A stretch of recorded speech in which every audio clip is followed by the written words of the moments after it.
CNBC आवाज Motilal Oswal studios में आपका स्वागत है। नमस्कार, मैं हूं आपके साथ आशीष चतुर्वेदी और आप देख रहे हैं खिलाड़ी नंबर 1। आज का शो बेहद खास है। कारण ये कि आज है फ्राइडे और ऐसे में पूरे हफ्ते जो हमारे तीनों मार्केट एक्सपर्ट्स ने मेहनत की, अपनी स्टॉक पिकिंग के चलते बढ़िया परफॉर्मेंस दिखाई, आज इसका फैसला हो जाएगा कि इन तीनों में से कौन है असली खिलाड़ी नंबर 1। लेकिन मार्केट में आप देखें तो बढ़िया पॉजिटिव मूव के साथ कारोबार नजर आएगा। निफ्टी आप देखिए, अपनी स्क्रीन पर इंट्राडे चार्ट आ रहा है, गेंस लगातार बरकरार देखने को मिल रहा है। ऑलमोस्ट 250 अंकों की तेजी है, 1% का मूव है। और बैंक निफ्टी की बात करें तो 700 अंकों से ज्यादा की तेजी, यानी 1.25%। निफ्टी के मुकाबले बैंक निफ्टी यहां पर काफी बढ़िया मूव है, क्योंकि बैंक चल रहे हैं। आप देखिए आईटी चल रहा है, मेटल चल रहा है, सेक्टर समझेंगे। लेकिन इससे पहले मिड कैप में देखिए 760 अंक यानी 1.25% की बढ़त यहां पर आपको नजर आएगी। साथ में स्मॉल कैप्स ये ज्यादा इंपॉर्टेंट हो जाते हैं। 281 डेज हाई के करीब 1.5% का बड़ा मूव है। एडवांस और डिक्लाइन नो ब्रेनर आज के लिए, लेकिन देखना होता है बड़ा इंपॉर्टेंट कि कितने शेयरों में तेजी, कितने शेयरों में गिरावट। तो केवल पूरे एनएसई में सिर्फ 644 शेयर ऐसे हैं जहां पर आपको गिरावट नजर आएगी। इनके सामने 2316 शेयर ऐसे हैं जहां पर बढ़त के साथ हो रहा है कारोबार। अब सबसे इंपॉर्टेंट बात कि कौन सा सेक्टर कितनी तेजी दिखा रहा है। तो इंडिया विक्स को पहले देखेंगे। ग्लोबल अनसर्टिनिटी हमने काफ़ी हद तक पचा लिया। हमें पता है कि जो होना था अब हो चुका है।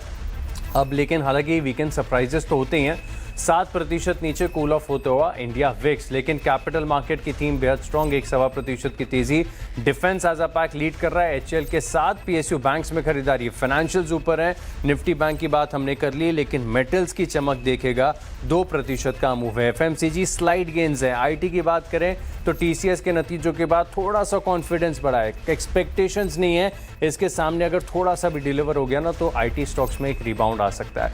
ऑटो में हल्की सी रफ्तार, लगभग सेकंड गियर पर चल रहे हैं। एनर्जी की बास्केट ऊपर है। कैपिटल गुड्स में खरीदारी है। ऑयल एंड गैस यहाँ पर भी तेजी। रियल्टी में 1-1.5% की तेजी। लेकिन फार्मा की सेहत आप देखें तो इन सब में थोड़ी सी सुस्त नजर आएगी। लेकिन बढ़िया बात यह है कि अभी भी गेंस के साथ हो रहा है कारोबार। अब मैं आपको दिखाता हूं कि निफ्टी के कंपोनेंट्स क्या कह रहे हैं, कितने शेयरों में खरीदारी, कितनों में बिकवाली। उसके लिहाज से आईसीआईसीआई बैंक, रिलायंस, एचडीएफसी और एक्सिस बैंक, यानी बैंक्स के साथ साथ रिलायंस जब मिल जाता है तब आपको इंडेक्स पर एक कॉन्फिडेंस नजर आता है। क्या क्या नीचे है? डॉक्टर रेड्डीज कल की बड़ी गिरावट के बाद आज फर्दर कमजोर। आयशर नीचे, अपोलो हॉस्पिटल में स्लाइड गिरावट है। और भारतीय एयरटेल ये भी तकरीबन 12 अंकों का दबाव दे रहा है। लेकिन कुल मिलाकर भी केवल 14 ही अंकों का दबाव है, तो कोई दिक्कत की बात नहीं। बैंक निफ्टी को देखा जाए तो बैंक निफ्टी की स्क्रीन तो आज देखने लायक है, क्योंकि आप देखिए गिरने वालों की लिस्ट है खाली। कोई भी शेयर बैंक निफ्टी में ऐसा नहीं है जिसमें आपको गिरावट नजर आएगी। आईसीआईसीआई बैंक अकेले 315 अंक दे रहा है, एचडीएफसी बैंक 125 अंक, एक्सिस बैंक 120 अंक और बैंक ऑफ बड़ौदा तकरीबन 30 से 31 यानी 700 अंकों का कंट्रीब्यूशन आपको जबरदस्त दिग्गज बैंकों की तरफ से आता हुआ नजर आएगा। डेटा इंटरेस्टिंग है। मार्केट में चारों तरफ हरियाली है और मूड भी बढ़िया है। एक इनिशियल झटका हमें मार्केट में लगा था ट्रंप की बयान के बाद, लेकिन उसके बाद मार्केट ने काफ़ी हद तक उभरने का प्रयास किया है। लेकिन सबसे इंपॉर्टेंट हमारे मार्केट एक्सपर्ट्स हैं। शो में करिए स्वागत webstrategy.com के आशीष कयाल, एलकेपी सिक्योरिटीज़ के रूपक डे और मंत्री फिनमार्ट के अरुण कुमार मंत्री। आप तीनों को शो में स्वागत है, नमस्कार। अब एक काम करते हैं, सबसे इंपॉर्टेंट देखते हैं कि आपकी परफॉर्मेंस अब तक की, यानी कल 3:30 बजे तक की कैसी देखने को मिली है। तो स्क्रीन पर लाइएगा हमारे तीनों मार्केट एक्सपर्ट्स का परफॉर्मेंस। आशीष कयाल जी के पोर्टफोलियो में ऑलमोस्ट 6% के गेंस हैं। रूपक जी की तो stock picking, Nykaa, JNK bank के तो फिट हो गया है माइंड में। 10% के बड़े गेंस यहाँ पर देखने को मिल रहे हैं। और अभी परफॉर्मेंस के लिहाज से दूसरे पायदान पर हैं अरुण कुमार मंत्री। इनके पोर्टफोलियो में 7.7% के गेंस। और ये स्क्रीन देखकर मुझे तब सबसे ज़्यादा खुशी होती है जब हमारे तीनों मार्केट एक्सपर्ट्स का पोर्टफोलियो हरे निशान में है। तो इन सिंक अगर आप रखें इनके पोर्टफोलियो के साथ तो मुनाफा होना है पक्का। यानी आशीष कयाल जी, रूपक जी और अरुण कुमार मंत्री, शानदार परफॉर्मेंस आपकी तरफ से। आप तीनों को कॉन्ग्रेचुलेशन। और उम्मीद है, वैसे तो ये मार्केट है, इसमें तो आखिरी मिनट तक कहना बड़ा मुश्किल हो जाता है, लेकिन मुझे उम्मीद है कि आज 3:30 बजे तक भी आप तीनों की परफॉर्मेंस बड़ी दमदार, शानदार देखने को मिलेगी। कर लेते हैं शुरुआत पोर्टफोलियो के चेक की। पहले देखते हैं आशीष कयाल जी का पोर्टफोलियो। बढ़िया 6% के गेंस हैं। इनके पोर्टफोलियो में कौन कौन से स्टॉक की पिकिंग की है, कौन सा चुना है? सिरमा एसजीएस, कल पूरी एमएस की स्पेस बजिंग थी, इसको चुना। एस्टर डीएम यहाँ पर देखें तो एग्जिट कर लिया। फिलहाल के लिए पोर्टफोलियो खाली। अब चाहिए 2 दमदार स्टॉक। सर आप पीछे नहीं है ज़्यादा, 6% के गेंस हैं। और रूपक जी 10% पर हैं। एक स्टॉक चाहिए कन्विक्शन वाला जो 3 बजे तक कमाल कर दे, कौन सा स्टॉक चुनेंगे? देखिए यहाँ पर अनंतराज जो स्टॉक है, यहाँ पर एक मोमेंटम बनना चाहिए अच्छा खासा। और इसके साथ जाना चाहूंगा। ओवरऑल ब्रेकआउट अच्छा दिया है और मार्केट आज थोड़ा सा संभला है पिछले 2 दिन के वोलेटिलिटी के बाद। तो ओवरऑल रुझान तो बाय साइड पे ही लग रहा है। और मेरा व्यू है कि अनंतराज में एक अच्छा ब्रेकआउट ऊपर में आ रहा है। टारगेट आ सकते हैं 640 के, और स्टॉप लॉस लगाना होगा 566 का। 566 के स्टॉप लॉस के साथ 640 तक के टारगेट्स। अनंतराज स्टॉक में कुछ हो रहा है, बढ़िया हो रहा है। वैसे ये भी कहीं ना कहीं रियल एस्टेट स्पेस से जुड़ा हुआ स्टॉक है। Real estate as a pack बढ़िया कर रहा है, और ऐसे में आप देखें तो पिछले 2 दिनों का प्राइस एक्शन इसका बड़ा खास है। फोकस रहेगा अनंतराज पे, देखेंगे कि 3 बजे तक क्या एक्शन है। लेकिन सर आपके पास विकल्प है एक और कन्विक्शन वाला आइडिया ऐड करने के लिए, ढूंढ के रखिएगा। तब तक के काम करते हैं, रूपक जी के पोर्टफोलियो को बहुत ही बारीकी से देखते हैं, क्योंकि ये पोर्टफोलियो ऐसा है जिसमें अभी तक सबसे ज़्यादा गेंस है। एक मीशो होल्ड करके रखा है, ये आज भी स्लाइटली ऊपर है। प्रीमियर एनर्जीज यहाँ पर आप देखें तो प्रॉफिट बुकिंग कर ली, और मिंडा कॉर्पोरेशन में आपने कर लिया है एग्जिट। खेल के लिए हम सजेस्ट कर रहे हैं कि 2 शेयरों को ऐड करने का विकल्प है, लेकिन पहले मीशो का अपडेट और फिर बताइए कौन सा है आज के लिए ट्रेडिंग आइडिया। जी देखिए, मीशो का चार्ट पैटर्न अभी भी सेम है। कुछ चेंजेस हुआ नहीं, तो मीशो में होल्ड करना चाहूंगा। मोमेंटम अच्छा है और सिग्निफिकेंट अपसाइड के लिए उम्मीद है। तो दूसरा मेरा कॉल ऐड करना चाहूंगा ज्योति सीएनसी। स्टॉक ने फ्लैग पैटर्न ब्रेकआउट दिया है डेली चार्ट पे, तो बहुत बढ़िया मोमेंटम का एक्सपेक्टेशन है। हायर एंड पे मुझे लगता है 860 तक जा सकता है, तो स्टॉक में बाई की सलाह रहेगी around current market price with stop loss of 774, और हायर एंड पे 860 की टारगेट रहेगा। तो 774 के स्टॉप लॉस के साथ ज्योति सीएनसी तेजी है। 860 रुपए के टारगेट्स के लिए यहाँ पर करिए खरीदारी, ढूंढ के रखिए एक और शेयर। तब तक के काम करते अरुण कुमार मंत्री से बात करते हैं। 8% के गेंस इनके पोर्टफोलियो में आपको नजर आएंगे। परफॉर्मेंस काफ़ी बढ़िया, शानदार, बहुत अच्छे। क्या क्या स्टॉक पिकिंग की है आपने? एक तो किर्लोस्कर ऑयल को चुना, और पीएन गार्गिल आपका एसएल हिट कर गया। अगर ये एसएल हिट नहीं होता ना, मज़ा आ जाता। खैर अभी भी वक्त है हमारे पास, और आप तो मुकाबले में ज़्यादा पीछे भी नहीं है, आप आ सकते हैं। सर नंबर 1 बताइए कौन सा स्टॉक चुनेंगे पहले? जी Ashish ji, good morning and good morning to the panel. Ashish ji, stocks में काफी अच्छे एक्शन है। मुझे लग रहा है वियाश साइंटिफिक, जिसका पुराना नाम सीक्वेंट साइंटिफिक था, इसको खरीद के चल सकते हैं। 282 के आसपास चल रहा है। एक अच्छा रिवर्सल है स्टॉक में, और कल का हाई निकालने के लिए स्टॉक तैयार है। तो वियाश साइंटिफिक को बाई करें। 275 का स्टॉप लॉस रहेगा, और 303 तक के टारगेट स्टॉक में आ सकते हैं। तो आज या पोजिशनल बेसिस के हिसाब से स्टॉक को बाई करके चल सकते हैं। चलिए बहुत बढ़िया, हमारे पास क्लैरिटी है। आज या फिर पोजिशनल तौर पर खरीदारी करनी है। सीक्वेंट साइंटिफिक इसका पहले नाम होता था, इसका नाम बदलते किस्मत बदल गई ऐसा लग रहा है। कुछ तो शायद न्यूमरोलॉजी के हिसाब से इन्होंने, कंपनी ने अपना नाम बदला है, क्योंकि जब से नेम चेंज हुआ है आप इस स्टॉक की चाल तो देखिए। रोज लगातार रिएक्शन आते हैं स्टॉक में, और 282-83 रुपए के करीब का भाव चल रहा है। अब क्षमता है 303 रुपए तक जाने की। 275 रुपए का आपको टाइट, छोटा सा रिस्क रिवॉर्ड के लिहाज से बड़ा अट्रैक्टिव ट्रेड है, फोकस रहेगा। अच्छा, हमारे जो तीनों मार्केट एक्सपर्ट्स हैं इनके पास विकल्प है कि एक एक शेयर को और अपने पोर्टफोलियो में जोड़ा जाए। तो ऐसे में अरुण जी आपकी तरफ से दूसरा आइडिया पहले है। बिल्कुल आशीष जी, मेरे पास एटलीस्ट 4 से 5 स्टॉक है देने के लिए, पर चूंकि गेम शो के हिसाब से थोड़ा वेट करके ही दूंगा। पर स्टॉक्स में काफी अच्छे एक्शन है। 12:30 के बाद दूसरा स्टॉक इनिशिएट करें। 4 से 5 है, लेकिन अभी के लिए आप एक भी डिसाइड नहीं कर पा रहे, तो प्रॉब्लम ऑफ प्लेंटी है। अच्छा, मैं ऐसे छोड़ूंगा नहीं सर, आपने तो मुझे ललचा दिया है कि 4-5 ट्रेडिंग आइडिया इनके। एक बार मैं तो चार्ट देख ही लूंगा। एक एक करके बताइए कौन सा stock sir? Ashish ji, definitely बताता हूँ, कोई सीक्रेट नहीं है। सैगिलिटी एक स्टॉक है, मुझे लग रहा है एक्सेलेंट ब्रेकआउट है, तो सैगिलिटी पे जरूर नजर रख सकते हैं। 42.5 के आसपास चल रहा है। मुझे लग रहा है आशीष जी, पोजिशनल बेसिस के हिसाब से इसमें काफी अच्छा मोमेंटम है। सेकंड आशीष जी, न्यू जेन टेक्नोलॉजी है। 525 हो गया, मैं 515 से इसको 10.5 से देख रहा हूँ। 515 से 525 ऑलरेडी हो चुका है।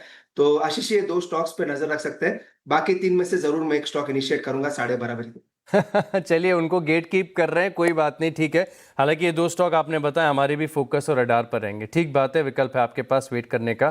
खेल के नियम आप पे अलाउ करते हैं। तो अब रूपक जी के पास चलते हैं। रूपक जी, दूसरा आइडिया आपकी तरफ से? दूसरा आइडिया में से न्यूजेन मुझे बहुत अच्छा लग रहा था, लेकिन मैं उसको अवॉइड करता हूँ। एनएलसी इंडिया देता हूँ। एनएलसी इंडिया स्टॉक चार्ट पे, आवरली चार्ट पे मुझे बहुत बढ़िया लग रहा है। रिक्लेम किया 50 EMA को, मुझे लगता है मोमेंटम कंटिन्यूड रहेगा।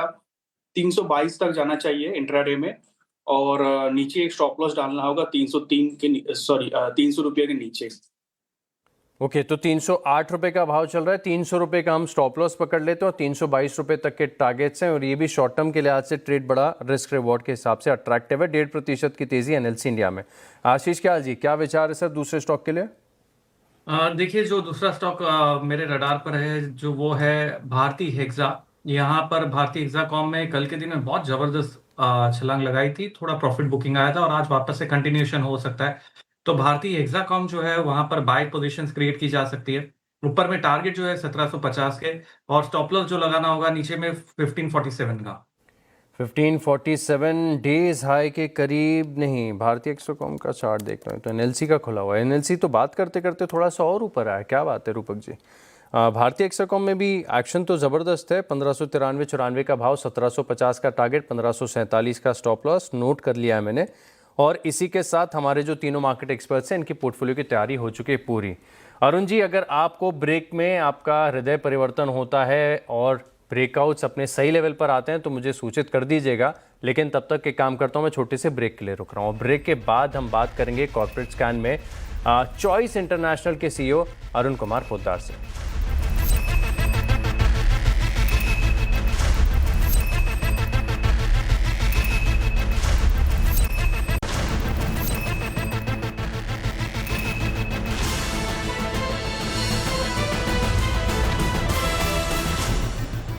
कॉर्पोरेट स्कैन में आज हम बात करेंगे चॉइस इंटरनेशनल के मैनेजमेंट से। दक्षिण कोरिया का एनएच फाइनेंशियल ग्रुप कंपनी में 900 करोड़ रुपए का बड़ा निवेश करेगी। एनएच इन्वेस्टमेंट के निवेश से क्या होगा फायदा, इस पर बात करने के लिए हमारे साथ हैं कंपनी के सीईओ अरुण पोद्दार।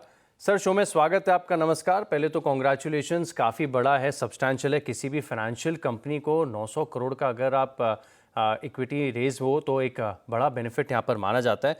लेकिन अब सबसे एक ऑब्वियस सवाल यही है कि वैसे तो आपने रिलीज में बताया कि इसका इस्तेमाल आप ग्रोथ प्रोस्पेक्ट्स के लिए करेंगे और खासतौर पर एमटीएफ के लिए करेंगे, तो इसे थोड़ा सा मैं विस्तार से समझना चाहता हूँ कि अभी एमटीएफ एज अ सेगमेंट कैसा कर रहा है और ये 900 करोड़ का कैसे इस्तेमाल करेंगे आप? सबसे पहले तो थैंक यू सीएनबीसी आवाज के सारे दर्शकों को, आपने हमें इनवाइट किया। ये जो एनएचआईएस ग्रुप जिसने चॉइस इक्विटी ब्रोकिंग में 900 करोड़ रुपीस का इन्वेस्टमेंट का प्लान किया है, अब तो कल बोर्ड मीटिंग्स में दोनों बोर्ड के अप्रूवल ऑलरेडी आ गए हैं। नाउ रेगुलेटरी अप्रूवल ही पेंडिंग है। जो ये 900 करोड़ रुपीस है, ये purely on the growth side investment होगा, जहां पे चॉइस इक्विटी ब्रोकिंग के केस में in terms of MTF book, in terms of जो डेटर फंडिंग है वो होगा, प्लस जो एक्विजिशन और जो टेक्नोलॉजी साइड में जो ग्रोथ आएगी उसके अंदर हम इस पूरे फंड को इन्वेस्ट करेंगे। जिससे हमारा ये टारगेट है कि जिस तरीके से इक्विटी ब्रोकिंग और एज ए चॉइस इंटरनेशनल पिछले 3-4 सालों में जो हमने ग्रोथ ट्रेजेक्टरी मेंटेन करी है, लगभग 40 से 50% की सीएजीआर ग्रोथ से, उस ग्रोथ ट्रेजेक्टरी को विद दिस फ्यूल हम लगभग 80% की सीएजीआर ग्रोथ के ऊपर लेके जा सके। That is our growth target. अच्छा सर, ये अगर आप देखें तो फाइनेंशियल तो एक बहुत बड़ा एक फ़ायदा यहाँ पर होता ही है, लेकिन एक और बात है क्योंकि ये ग्रुप साउथ कोरिया से जुड़ा हुआ है, तो क्या कोई सिनर्जी बेनिफिट्स हैं? क्या उनकी एक्सपर्टीज़ का इस्तेमाल आप यहाँ पर जो अपने फर्दर बिजनेस है इसमें कर पाएंगे?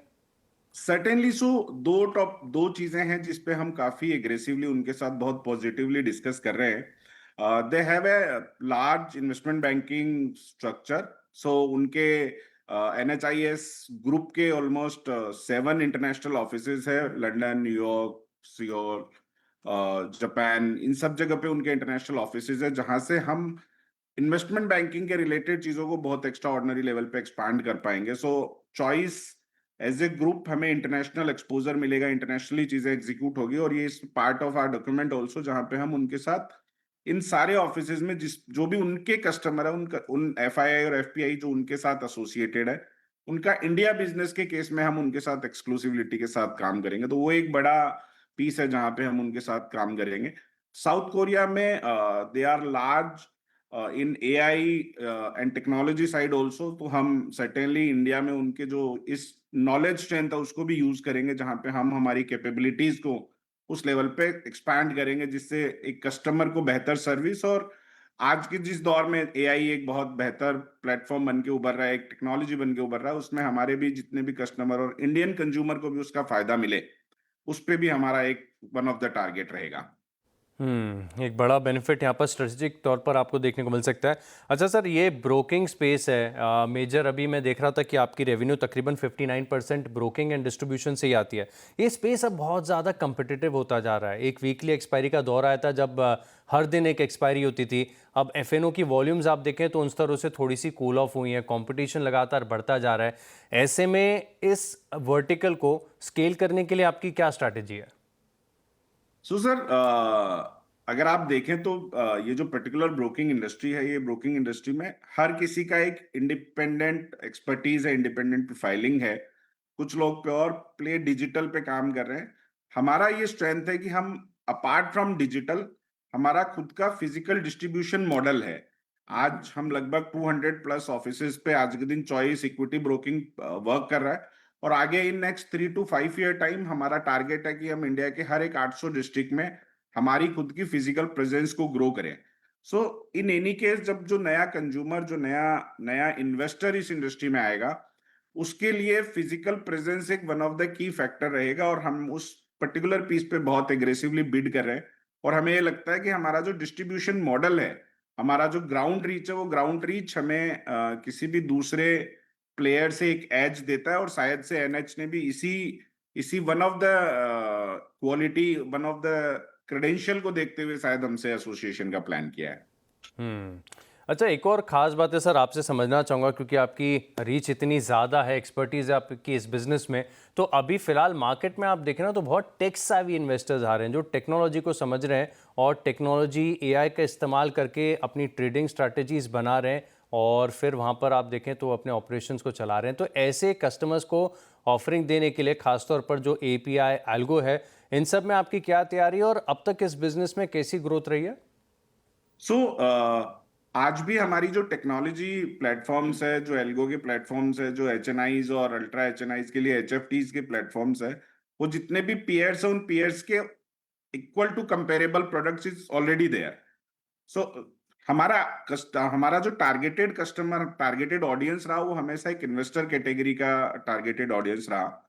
अगर आप किसी भी पीयर्स के साथ हमारे नंबर्स कंपेयर करेंगे तो हमारा कैश मार्केट में जो contribution, it is much high rather than any other broking platform. तो इन एनी केस हमारा वो फोकस एक कंटिन्यू रहेगा, और certainly with the help of NHIS, जिस तरीके से टेक्नोलॉजी लेवल पे चीजें बिल्ट होगी, उसमें हम ये जो tax heavy new age customer है, उसको भी एक बेहतर लेवल पे सर्विस और बेहतर लेवल पे टेक्नोलॉजी प्लेटफॉर्म दे पाएंगे।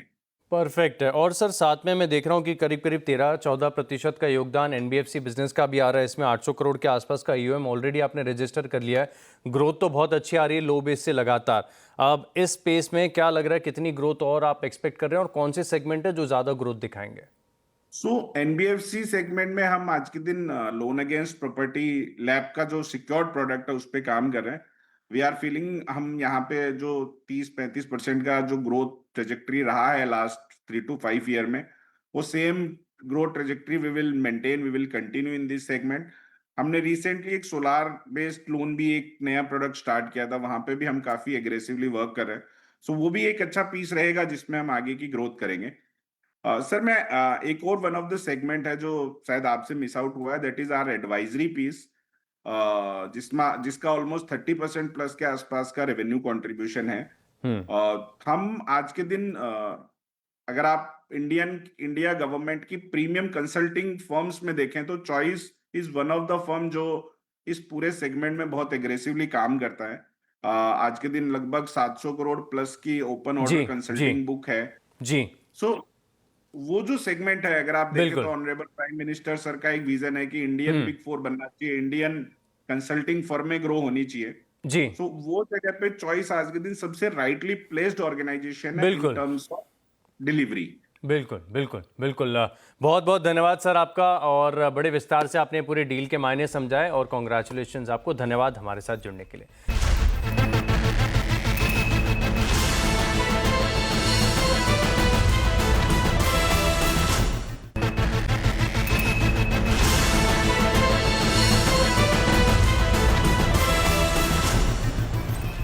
Welcome back. और फाइनल परफॉर्मेंस अब तक की आपकी स्क्रीन पर दिखाते हैं कि तीनों मार्केट एक्सपर्ट्स का रिपोर्ट कार्ड क्या कह रहा है। तो सबसे पहले आप देखिए, आशीष कयाल जी 6% पर टिके हुए हैं। रूपक जी के पोर्टफोलियो में थोड़ा सा और एडवांसमेंट, और अरुण कुमार मंत्री अब बहुत क्लोज चल रहे हैं 10.16% के गेंस के साथ। बेस्ट विशेष, धन्यवाद हमारे साथ जुड़ने के लिए। इस शो में इतना ही। आप बने रहेंगे CNBC आवाज के साथ। नमस्कार।